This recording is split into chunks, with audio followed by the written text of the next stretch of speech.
우리가 신앙생활을 하다 보면 여러 가지 질문들이 생길 수가 있어요. 질문들이 생긴다라고 하는 것은 저는 좋은 신호다라고 생각을 합니다. 왜 그러냐면 열심히 하나님의 말씀대로 순종하고 나름 발부둥 치고 있다라는 그게 되어지거든요. 그냥 머리로만 굴리는 게 아니라 자기가 삶으로 직접적으로 부딪히다 보면 의문점이 생길 수가 있어요. 그러한 의문점은 저는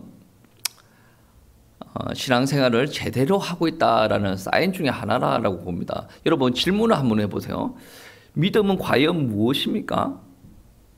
여러분 믿음 생활하는데 믿음은 과연 무엇이에요? 하나님께서는 우리에게 믿음을 지속적으로 요구하십니다. 그러면 하나님께서 요구하시는 그 믿음이 무엇입니까? 때로는 하나님께서 우리에게 말씀하실 때 우리 앞에 놓여져 있는 문제와 상관이 없는, 그러니까 어떻게 생각하면 내 앞에 놓여져 있는 상황과 완전히 동떨어져 있는 말을 할 때도 있습니다. 그러면 그렇게 말씀하시면서 우리에게 요구하시는 게 무엇이냐면 믿음을 요구하십니다. 자식이 한 명도 없는 아브라함에게 하나님께서 무엇이라고 말씀하십니까? 너의 후손이 하늘의 별과 같이 바다의 모래와 같이 많게 하겠다라는 말씀이죠. 그런데 아브라함에게는 자식이 없어요. 그러면 이거를 두고 우리는 어떻게 생각을 해야 됩니까? 다윗은 사울에게 쫓겨서 도망자의 신세에 있습니다. 그때도 하나님께서 여전히 말씀하시는 게 너는 이스라엘의 왕이 될 것이고 너는 나의 종이다 라고 말씀하십니다. 이걸 어떻게 받아들여야 돼요? 나는 언제 죽을까 모르는 상황, 그 위험에 놓여져 있는데 하나님께서는 내보고 왕이 되실 거래요. 지금 그 이스라엘에는 왕이 건장합니다. 근데 내보고 왕이 돼요. 이거 어떻게 받아들여야 됩니까? 초대교회 성도님들은 핍박을 당하고 모욕을 당하고 어려운 상황에 놓여져 있습니다. 그런데 하나님께서 사랑하신답니다. 성령님께서 함께 하신답니다. 너희들은 하나님의 백성이라고 이야기를 합니다. 이거 어떻게 받아들여야 됩니까? 믿음이라는 것은 우리 장로님께서 기도 중에 이야기하셨는데 성경에서 아주 잘 정의를 하고 있어요. 믿음이라는 것은 히브리서 11장 1절 말씀에 바라는 것들의 실상이다. 바라는 것들의 실상이요. 이게 믿음입니다. 그리고 믿음은 보이지 않는 것들의 증거다. 믿음을 드린다라고 이야기할 때 바란다라는 것은 어떤 의미입니까? 뭔가 아직 만들어지지 않았는데 앞으로 올 거라라는 것을 두고 이야기하는 거죠. 어떻게 이야기를 하면 이게 내가 바라는 건지 하나님을 바라는 건지 의문이 들 수도 있는데 결국은 하나님께서 응답하실 때는 내가 바라는 것이 하나님께서 바라는 것으로 변화가 되어져야 응답이 오는 거죠. 그러니까 어떻게 이야기하면 내가 변화가 되어져야 되는 문제입니다. 그리고 보이지 않는 것들의 증거다라고 이야기하는데 이 믿음을 이야기할 때 보이지 않는 것들의 증거, 보이지 않는다라는 거예요. 보이지 않는 것 상황 가운데 있을 때에 믿음을 들으라라는 거예요. 여러분 믿음은 원래 그런 거예요.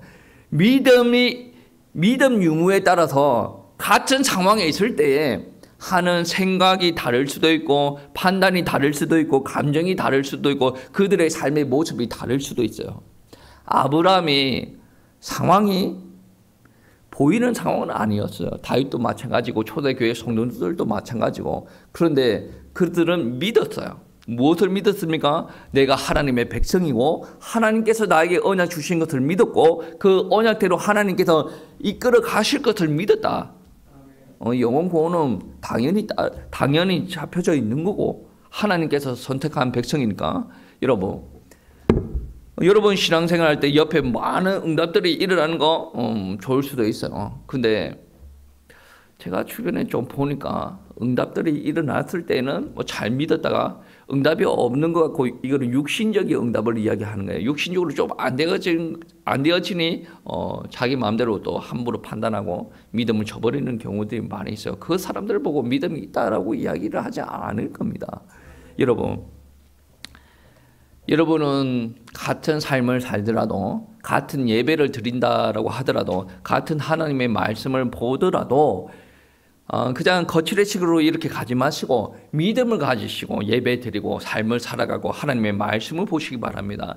오늘 말씀도 하나님의 말씀인데 이 말씀을 믿음으로 대하는 사람과 믿음으로 대하지 않는 사람들은 하늘과 땅 차이로 받아들이게 될 것입니다.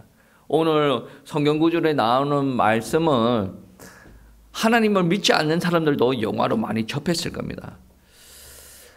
예수님께서 오시기 전 520년 전에 구약 성경에서 메시아에 대해서 이야기를 했습니다. 그 메시아에 대한 예언은 어떤 이야기냐면 왕이신 메시아께서 나귀를 타고 예루살렘 성으로 들어가실 것이다 라는 예언이 있었어요. 그 예언 따라 예수님께서 나귀를 타고 예루살렘 성으로 들어가십니다. 시작은 이래요. 예수님께서 예루살렘 성에서 100m 정도 떨어진 감난산 산둥성리에서 이제 베다니라고 표현하는데 베다니에서부터 오는 본문 말씀을 시작합니다. 1절, 2절 말씀 우리 다 같이 합독하시겠습니다. 1절, 2절. 그들이 예루살렘에 가까이 와서 감난산 벳바게와 베다니에 이르렀을 때 예수께서 제자 중 둘을 보내시며 이르시되 너희는 맞은편 마을로 가라. 그리로 들어가면 곧 아직 아무도 다 보지 않은 나귀 새끼가 매여 있는 것을 보리니 풀어 끌고 오라 라고 말씀하시죠. 오늘 말씀 보시면 믿음으로 대하세요. 믿음의 눈을 보면 우리 예수님께서 어마어마한 분이시다라는 것을 알 수가 있을 겁니다. 오늘 그냥 대충 보면 그렇군 그렇게 이야기했군이라고 생각하실 텐데 믿음의 눈으로 바라보면 우리 예수님께서는 전지전능하신 하나님이시로구나라는 부분들을 알 수가 있습니다. 예수님은 나귀가 메어져 있는 곳을 가보지도 않았습니다. 그런데 그쪽에 메어져 있을 것이다 라는 것을 아시고 또 주변 사람들이 이렇게 이야기할 것인데 그렇게 이야기하면 내가 시키는 대로 말을 하라. 그러면 이 나귀를 보내줄 것이다 라는 것까지 3절 말씀에서 이야기를 하고 있는데 보시면 만일 누가 너희에게 왜 이렇게 하느냐 묻거든 주가 쓰시겠다 하라. 그리하면 즉시 이리로 보내리라 하시니. 그러니까 이 모든 상황들을 다 아시고 제자들을 보내시는 거예요. 이 말씀은 예수님께서는 하나님이시다라는 거예요. 믿으세요. 믿음은 보여지고 믿음이 이제 하나님의 역사가 드러나실 것입니다. 여러분, 예수님께서는 나귀를 갈취하는 것 같습니까? 제가 예전에 많이 어렸을 때는 그러한 생각을 했어요. 예수님께서 남의 나귀를 가지고 와서 타시겠다라고 하는데 그러면 나귀를 준 그 사람은 나귀라는 그 재산이 한 개 없어지는 거 아니겠습니까? 여러분 믿음이 엄청나게 좋은가 봐. 재산이 한 개 없어지는 거 아니겠습니까? 그러면 예수님께서 그렇게 함부로 남의 재산을 이렇게 도둑도 아니고 이렇게 가지고 와도 되냐? 라는 의문이 들 수도 있는데 이게 믿음의 정도에 따라서 본문의 말씀이 다르게 해석이 되어지는 것 같아요. 저는 예전에 어렸을 때는 그런 생각도 했어요. 예수님께서는 질서도 없나? 예의도 없나? 막 그런 생각을 했는데 제가 하나님을 예전보다 조금 더 믿고 나니 어떻게 받아들여지냐면 나의 모든 것을 드려 하나님께서는 그거를 받아서 쓰시겠다라고 하면 나는 너무나도 감사한 거예요. 그러한 믿음을 가지고 나서 이제 예수님께서 그 나귀를 가지고 오라라는 말이 믿음으로 와 닿기 시작하는 겁니다. 우리 예수님께서는 하나님께서는 도둑놈 신부를 가지신 분이 아닙니다. 나귀 싼 것도 아니지 않습니까? 그 나귀를 가지고 오라는데 그 누가 함부로 주겠습니까? 귀중한 재산인데 안 그렇습니까? 그런데 주님께서는 나한테 귀한 거 주님께서 아신다는 거예요. 이렇게 주님 앞에 내놓으면 주님께서는 어떻게 받아들이실까요? 주님은 도둑놈 아니거든요. 주님께서 다 아십니다. 그러한 주님께서 앞으로 가실 길을 위해서 나귀를 한 마리 허물을 한다라고 한다면 하나님께서 다 아시고 이끄신다라는 말씀을 여러분 새기시기를 바랍니다. 나귀 입장에서 어때요? 대충 살다가 뭐 그렇게 해도 복된 인생인데 주님께서 사역하시는 그 길에 나귀 한 마리가 필요한데 그 나귀가 내가 되어졌다라고 하면 그게 얼마나 감사하냐라는 말씀입니다. 여러분 너무나도 복된 거 아니겠습니까? 나귀도 감사하고 나귀 주인도 감사하고 나귀를 끌고 가는 그 제자들의 발걸음도 너무나도 감사한 게 아니겠냐라는 말씀입니다. 주님 앞에 쓰임 받는다라는 말씀이 되어지겠죠. 그러니까 나귀를 타고 예수님께서 예루살렘 성으로 들어가는 행진을 하시는데 왜 들어가세요? 예수님께서 들어가실 때 주변 사람들의 반응을 보면 어느 정도 정답은 아닐지라도 어느 정도 진작을 할 수가 있습니다. 우리 8절, 9절 말씀 우리 다 같이 합독하시겠습니다. 많은 사람들은 자기들의 겉옷을 또 다른 이들은 들에서 벤 나무 가지를 길에 펴며 앞에서 가고 뒤에서 따르는 자들이 소리 지르되 호산나 찬송하리로다 주의 이름으로 오시는 이여 라고 이야기를 합니다. 그리고 10절 말씀에 찬송하리로다 오는 우리 조상 다윗의 나라여 가장 높은 곳에서 호산나 하더라 라고 말씀하시는 거예요. 오늘 말씀에 보시면 예수님께서 내가 들어갈게 뭐 이렇게 준비를 해. 대통령이 들어갈 때는 다 미리 공지를 하지 않습니까? 밑에서 일하시는 분들이 만약에 부산에 온다, 만약에 대전에 온다 그러면 그 대전시에서 일하는 사람들한테 다 이야기할 거 아니겠습니까? 미리 여기 가니까 미리 너희가 준비를 하고 플랜카드 붙이고 다 이야기할 거지 않습니까? 예수님은 그런 거 없어요. 너희가 어떻게 하라라는 말이 없었는데 어떤 일들이 일어났냐면 그들의 겉옷을 벗어서 예수님께서 밟고 오시는 그 길 위에 펴놨다. 나무가지를 꺾어서 그 위에 던져놨다. 이거 주려 밟고 오시옵소서 그런 말이 되어지겠죠. 왜 이렇게 했을까? 그들은 예수님께서 걸어오시는 것을 보고 우리를 이끌 왕이다라는 믿음으로 예수님을 그렇게 대접을 했다라는 겁니다. 보십시오. 호산나 찬송하리로다.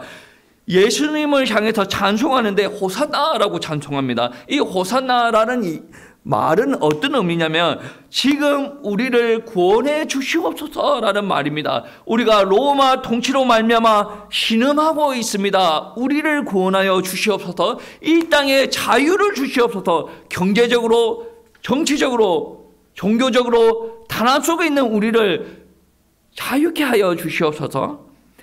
다윗의 왕국, 우리나라가 가장 정성기에 있었던 그 다윗의 왕국이 지금 우리나라에 회복되어 주실 줄 믿습니다. 다윗의 자손 그대가 우리 다윗의 왕국, 다윗의 나라를 다시 만들어 주시옵소서라는 이러한 고백이 되어진다라는 말씀입니다. 여러분, 지금 나귀를 타고 가는 이분은 누굽니까? 왕이세요.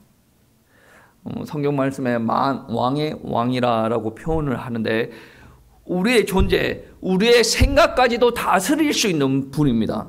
우리의 존재들을 다스릴 수 있다라는 말은 여러분의 감정과 생각, 모든 상황의 형편까지 여러분의 삶과 죽음까지도 다스릴 수 있는 왕이시다라는 말씀이 됩니다. 그리고 우리의 운명과 우리의 삶, 모든 삶을 통틀어서 다 바꿀 수 있는 분, 바로 이분이 예수님이다. 그리고 이 땅에 있는 모든 왕들을 다스릴 수 있는 왕이 누구시냐? 오늘 예수님이다라는 겁니다. 오늘 우리도 이러한 왕을 기다려야 됩니다. 네. 이미 만났죠. 만난 우리 그리스도인들 주님께서 재림하시는 그것까지 기다려야 되네. 기다리는 자세는 여러분이 더 잘 알고 계시죠. 내가 할 거 하고 누리고 이게 기다리면서 하는 게 아니라 오시는 분을 기다릴 때는 오시는 분이 원하시는 모습이 우리에게 있어요. 그러면 우리가 그 원하시는 모습을 갖춰가고 삶을 살아가면서 기다려야 된다라는 말씀입니다. 여러분, 우리가 한 번쯤은 생각해 봐야 될 부분들이 뭐냐면, 예수님께서 나귀를 타고 예루살렘 성으로 들어오십니다. 겉옷을 밟고 나무 잎을 밟고 이렇게 들어오세요. 사람들은 호산나 호산나라고 해서 환호구통을 치고 있습니다. 근데 예수님의 감정은 어떨까요? 예수님께서 기뻐하셨을까요? 아니면 화가 났을까요? 아니면 슬퍼하셨을까요?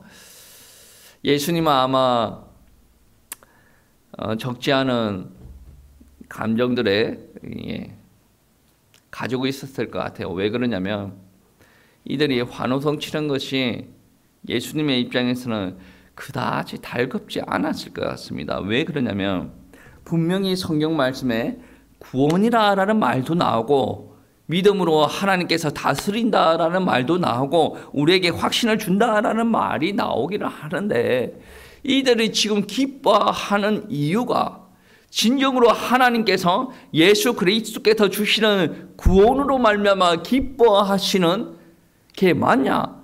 자기네들이 나름의 구원을 만들어 놓고 이것을 하시기 위해서 오신 메시아다라고 생각을 하고 그들은 기뻐하는 거 아니겠습니까? 근데 예수님께서는 이거 하시기 위해서 온 예수님께서 왕이 아니시다라는 말씀입니다. 그들은 메시아를 기다렸어요. 그 메시아는 무엇을 하기 위한 메시아냐면 로마 지배하에 있는 우리나라를 자유 독립시키기 위해서 오시는 메시아였습니다. 그러니까 정치적인 자유, 물리적인 풍요를 우리에게 공급하여 주세요라고 그 메시아라는 타이틀을 예수님의 앞에 붙여놓은 거예요. 예수님의 의사와 생각은 아무 상관이 없이 그렇게 붙여놨다는 거예요. 그런데 예수님께서는 로마 정권을 뒤집어 엎기 위해서 이 땅에 오신 분이 아니라는 거예요. 여러분 한번 생각해 보세요. 로마 정권을 뒤집어 엎기 위해서는 나귀를 타고 오셔서는 되지 않습니다.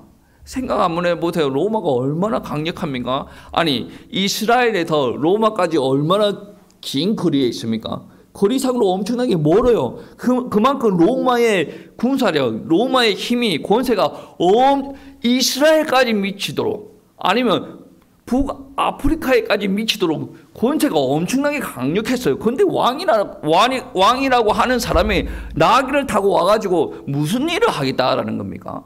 그런데 이 바보 같은 이스라엘 백성들은 예수님을 보고 우리를 살려주세요, 구원해주세요 이렇게 외치고 앉아있다라는 거예요. 분별력이 아예 없는 사람입니다.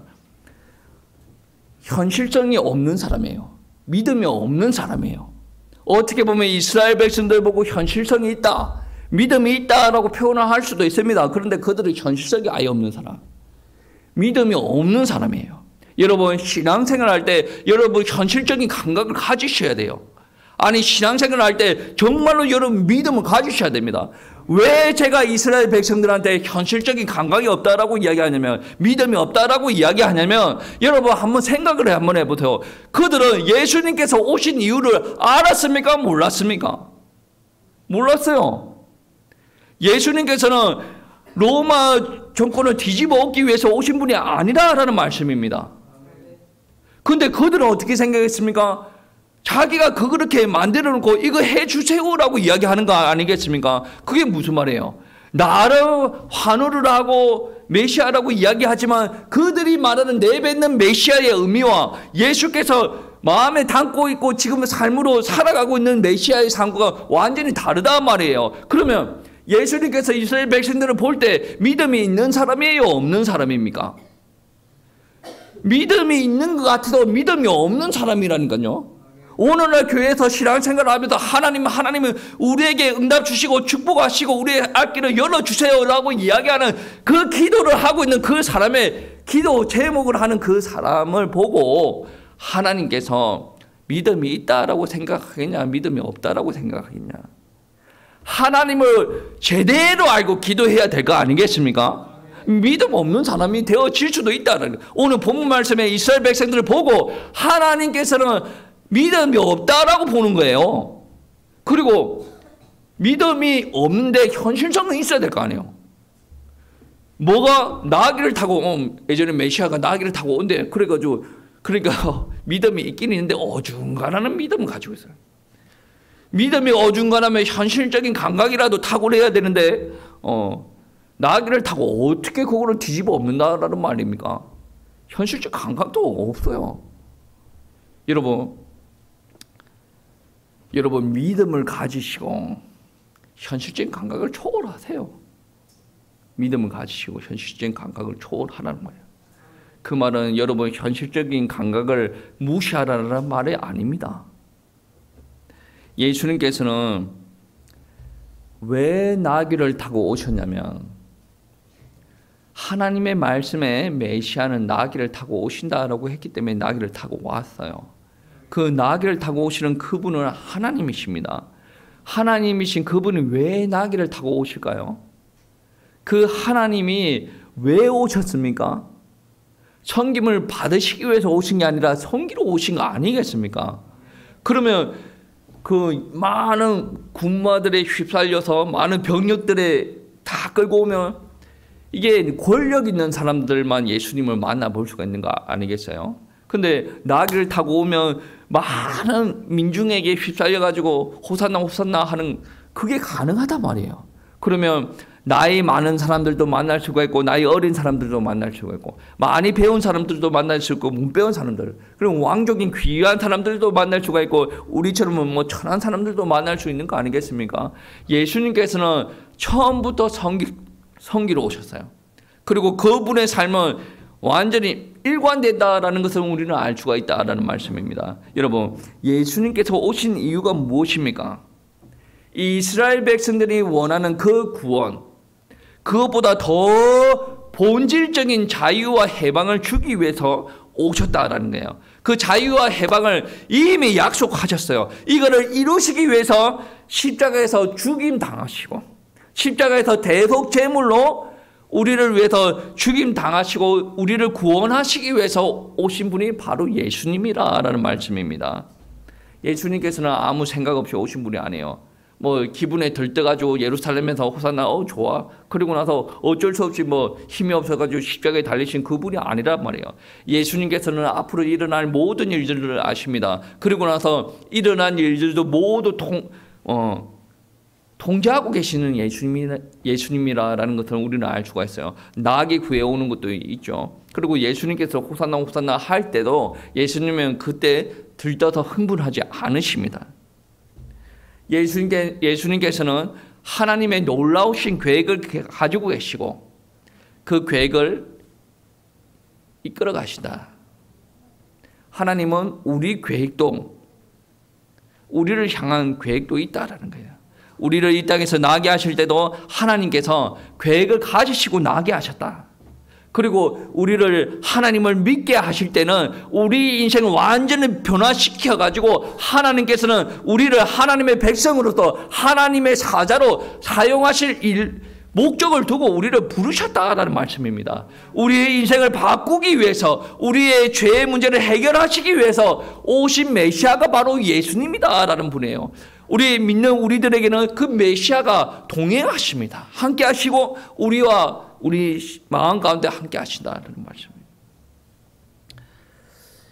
예수님을 찬양하던 이스라엘 백성들은 자기네들이 원하는 바가 있어요. 근데 그 원하는 바가 이루어지지 않을 거라는 것이 생각이 되어지면 예수님을 버릴 수가 있다라는 것을 이미 예수님께서 아셨어요. 여러분 신앙생활을 할 때 이런 사람들 자주 보지 않습니까? 자기가 원하는 거 있을 때는 아주 열심히 기도하고 열심히 예배 드려요. 열심히 헌신합니다. 그런데 뭐 그 응답이 이루어졌거나 그 응답이 무너져 내렸을 때 이 사람들의 심정이 그 열정이 식어져 버린다라는 말씀입니다. 여러분 이스라엘 백성들 중에 많이 배웠다라고 하는 사람들도 예수님께서 메시아라는 사실을 인정하지 못하고 그분을 시기 질투했습니다. 그래서 민중들을 선동해가지고 예수님을 십자가에 못 박는 일들을 만들어놨지 않습니까? 뭡니까? 시기 질투입니다. 예수님을 하나님으로 인정하지 않았다라는 말이에요. 여러분, 인간이 하나님한테 시기 질투할 존재입니까? 우리는 하나님 앞에 시기 질투할 존재가 아닙니다. 아니, 하나님께서 우리를 만들었는데 우리가 왜, 아니, 자기 감을 알아야지. 근데 하나님 영광을 보고 하나님의 능력을 보고 내가 하나님처럼 좀 해보고 싶어. 이 누구 마음이에요? 이랬던 애들이 있죠. 마귀가 그렇게 했죠. 마귀가 주는 꼬임에 넘어가서 이렇게 하는 애들도 있습니다. 여러분의 마귀의 속삭임에 넘어가지 마시기 바랍니다. 우리는 우리의 위치를 알아야 돼요. 우리의 위치가 뭡니까? 하나님의 은혜가 없으면 절대로 회복 불가능한 상태에 있다. 이게 우리의 위치예요. 하나님께서 우리의 위치를 끌어올리지 않으시면 우리가 처참하게 그 마귀 손아귀에 잡혀서 죽어갈 수밖에 없다. 우리의 능력으로 우리의 삶의 문제를 해결할 수가 없다. 이게 우리의 위치다라는 말씀입니다. 그리고 하나님께서 그 위치에 있는 우리를 구원시키겠다. 우리를 회복시키겠다. 이 구원의 약속을 올바로 정확하게 알아야 됩니다. 우리가 원하는 그 구원의 모습 말고 하나님께서 우리에게 구원을 하시겠다라고 언약을 주셨어요. 그 구원의 약속을 우리 식으로 오해하면 되지 않는다라는 말씀이 되어집니다. 여러분, 신앙생활할 때 우리 중심으로 신앙생활을 하는 것이 아니라 하나님의 마음을 품고 신앙생활을 해야 됩니다. 그래서 오늘 본문 말씀에 하나님께서 무슨 생각을 가지시고 어떠한 감정을 가지시고 예루살렘에 입성하셨는가에 대해서도 우리는 고민을 해봐야 됩니다.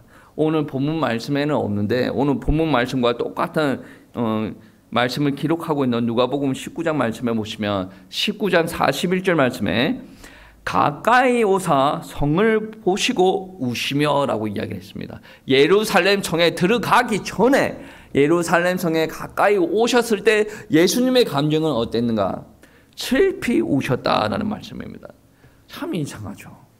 이스라엘 백성들이 이야기했던 로마를 뒤집어 엎을 그런 왕이 오셨다면 그 우시면 되지 않아요. 어떻게 오셔야 됩니까? 자신감이 차서 호령해야 돼요.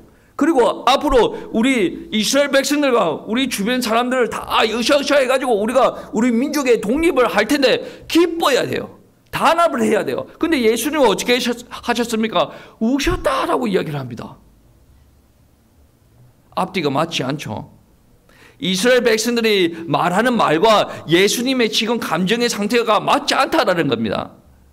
왜 예수님께서 눈물을 보이셨는가? 누가복음 19장 42절 말씀해 보시면 우리가 잠깐 짐작을 해볼 수가 있는데 어떤 말씀이 있습니까? 이르시되 너도 오늘 평화에 관한 일을 알았더라면 좋을 뻔하였거니와 지금 네 눈에 숨겨졌도다. 그러니까 쉽게 이야기하면 이 이스라엘 백성들이 평화에 관련된 일을 알았으면 좋겠는데 이들은 알지 못한다라는 말씀입니다. 여러분, 예수님께서 말씀하시는 평화는 무엇이냐면 하나님께서 주시는 평화예요. 사람의 능력으로 뭐 헤쳐나갈 수 있는 평화가 아니라 하나님께서 평화 주시고 하나님께서 내 안에서 우러나오게 하시는 평화, 하늘에서 임재하는 평화, 그 평화를 두고 이야기하는데 예수님께서 이야기하실 때 어떻게 이야기하십니까? 지금 내 눈에 숨겼다라고 이야기해요. 이 의미는 예수님의 의사가 하나님의 의사가 표현이 되어졌다라는 거죠. 이들이 모르는 것은 자기의 잘못도 있지만 하나님께서 일부러 숨겼다라는 의미가 되어질 수도 있어요. 그러니까 하나님의 감정과 이 이스라엘 사람들의 감정이 완전히 동떨어져 있단 말이에요. 우리가 영적인 분별력을 가져야 되는데 그 분별력이 있다 없다라고 할 때는 분별력이 있을 때는 무엇을 두고 이야기하는 겁니까? 우리가 하나님의 뜻을 알 때 그 분별력이 있다라는 거예요.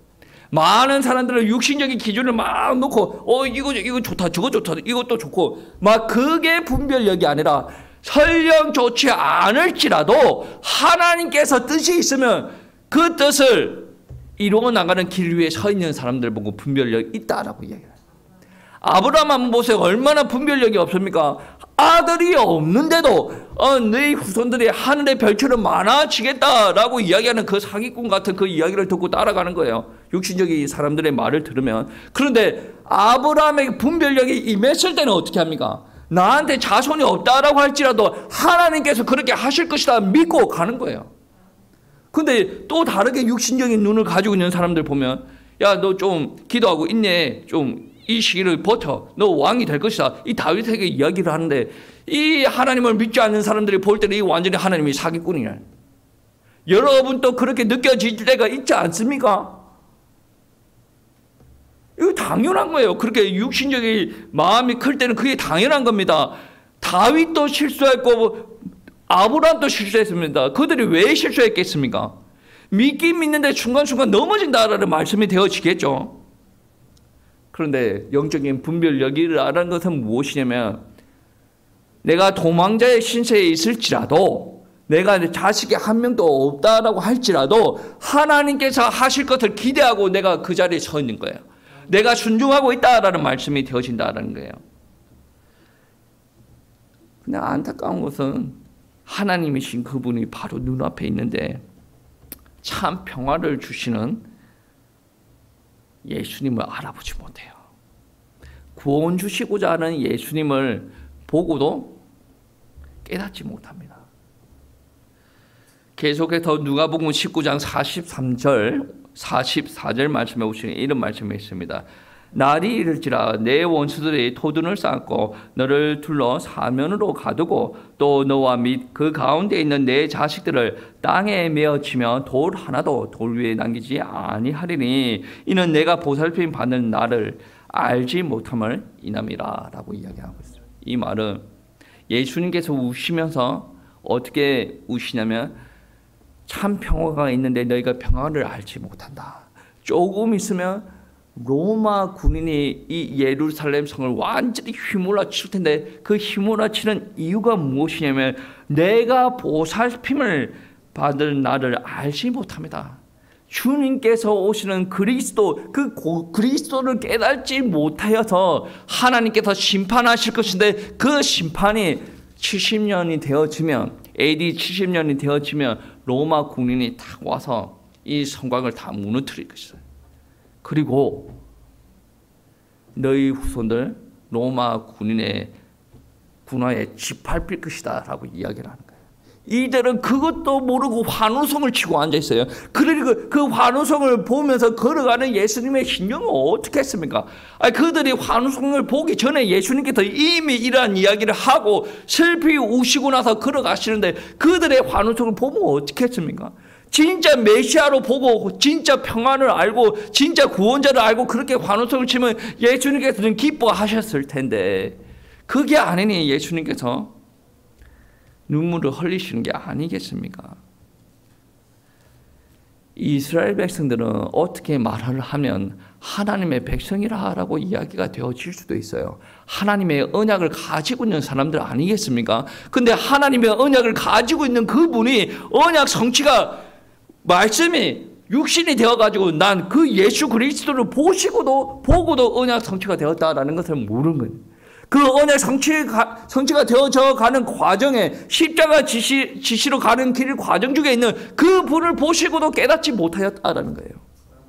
얼마나 안타까운 겁니까? 하나님의 백성이 하나님의 언약을 모르고 있다. 그들은 말씀을 들었다라고 생각을 하는데, 오늘날로 표현하면 교회가 아니겠습니까? 교회가 하나님의 말씀을 듣고 나아가는데 하나님의 뜻과 전혀 상관없는 일을 해나가고 있다라는 말이에요. 얼마나 하나님께서 보시면 그들을 보고 슬피고 우시겠습니까? 나의 백성이라고 이야기를 하면서 하나님의 성경을 들고 다니면서도 나의 뜻을 깨닫지 못하여서 아직까지 너희가 육신적인 것에 안주하여서 너희가 로마에서 벗어나게 해주세요라고 기도하고 있느냐? 나의 육신적인 기도 제목, 나의 자녀들을 위해서, 나의 생계를 위해서 이렇게 기도하고 있느냐? 먹을 거, 입을 거, 그런 걸 위해서 걱정하지 마라라고 이야기를 했죠. 무엇을 위해서? 그의 나라와 그의 의를 위해서. 이것만 확실히 되어지면 하나님의 뜻을 알 수가 있는데, 여기 관심이 없고 내가 앞으로 출세하냐, 내가 잘 먹고 잘 사냐? 내 가정이 지금 화목하냐? 여기만 관심이 있다 보니까 하나님께서 참 구원자이신 그분이 왔는데도, 그 말씀을 들려지는데도 나는 처음부터 그 문을 타단을 하고 산단 말이에요. 얼마나 안타깝겠습니까? 예수님께서 그렇게 눈물을 흘리셨어요. 예수님께서 하나님의 은혜와 그리고 하나님의 사랑, 하나님의 용서, 그것을 경험해야 될 사람을 향해서 눈물을 흘리셨어요. 그 눈물의 결과가 무엇입니까? 우리들이에요. 우리가 어쩌다가 이 교회에 모여든 게 아니라 예수님의 진심 어린 사랑과 눈물과 희생의 결과물이 바로 우리가 되어진다는 거예요. 그러면 지금 우리 안에 누가 있습니까? 메시아가 있는 거예요. 구원자가 있는 거예요. 참된 평화가 있는 거예요. 여러분의 삶의 현장에서 아무리 힘들다라고 할지라도 하나님께서 주시는 평화는 다르다라는 거예요. 제가 설교 서두 부분에 아브라함 초대교회 다윗 이야기했죠. 그들 안에 참된 평화가 있었겠습니까? 없었겠습니까? 물론 순간순간 갈등 상황들이 있었겠죠.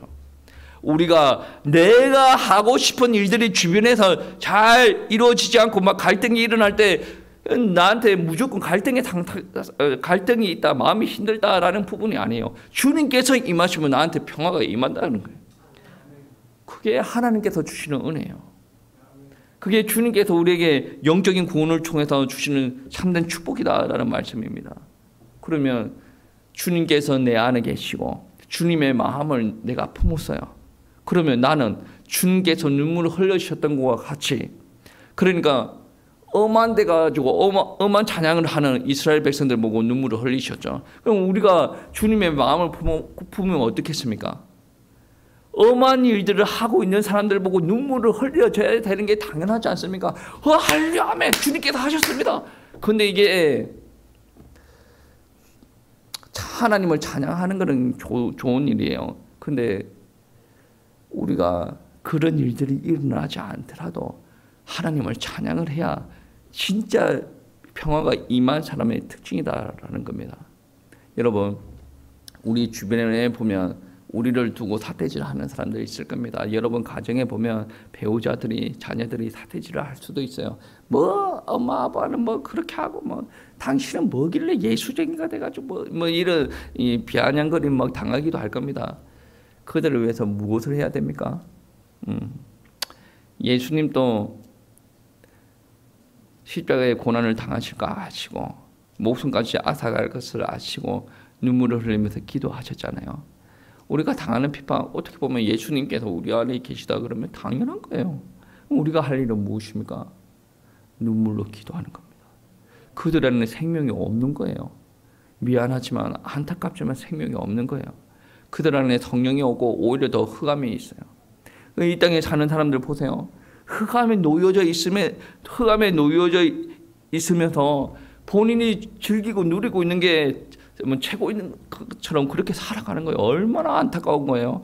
5년 뒤 10년 뒤 일어날 일이 뻔한데 그들을 보고 박수를 칠 수가 없어요. 여러분이 눈물을 흘리면 이 땅이 변화가 되어집니다. 우리나라를 두고 걱정하는 사람들 얼마나 많습니까? 목사님들도 마이크 들고 길거리 나가고 좀 그렇게 하는데, 마이크 들고 길거리 나가는 시간에 진정으로 눈물을 흘리고 기도해야 됩니다.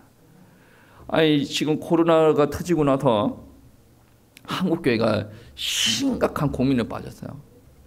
나갔던 성도님들이 30%가, 나갔던 성도들의 30%가 안 들어온대요. 그 이상인 경우가 있고, 이 심각한 상황 가운데 우리가 해야 될 일이 무엇인가? 이게 어느 정도 보면 거품이 빠졌다라고 생각이 되어지는 거예요. 믿음이 있다라고 하는 사람들도 그게 진짜 믿음이 아니었다라는 물음표가 던져지는 거예요. 우리가 거품 속에 살았구나. 우리가 이게 다인 것처럼 이렇게 살았구나. 아니란 말이에요.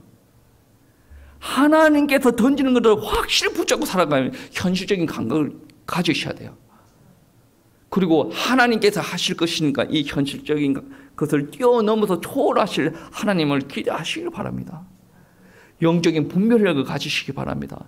분별력 없이 이스라엘 백성들처럼 엄한 데에 환원 돋치는 그러한 사람들 말고 정말 분별력 가지시고 오늘날 교회가 빛을 잃어가는데 그 빛을 잃어가는 교회들을 향해서 눈물을 흘리고 기도하는 우리 갈보리 교회 성도님들 되시길 바랍니다.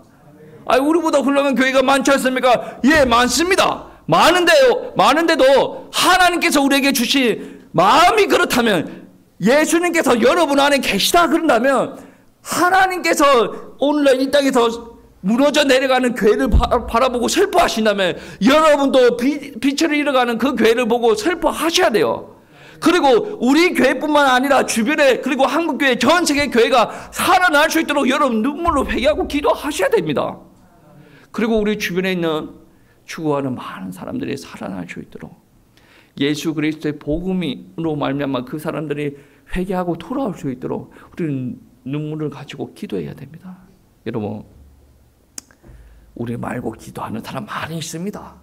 그러나 그 사람은 그 사람들로 기도하고 우리에게 주실 말씀이 그분들에게 주셨던 말씀이 우리에게도 임했다라고 한다면 그분들과 우리들의 기도가 똑같다라고 할지라도 그러면 하나님께서 원하시는 거예요. 저 사람들이 기도해서 우리는 기도 안 해도 된다라는 게 아니라 하나님께서 주신 뜻이 동일하다면 우리는 똑같이 기도하고 나아가야 된다는 거예요. 우리를 위해서 기도하는 것도 중요하지만 예수님께서는 본인을 위해서 눈물을 흘리신 분이 아니에요.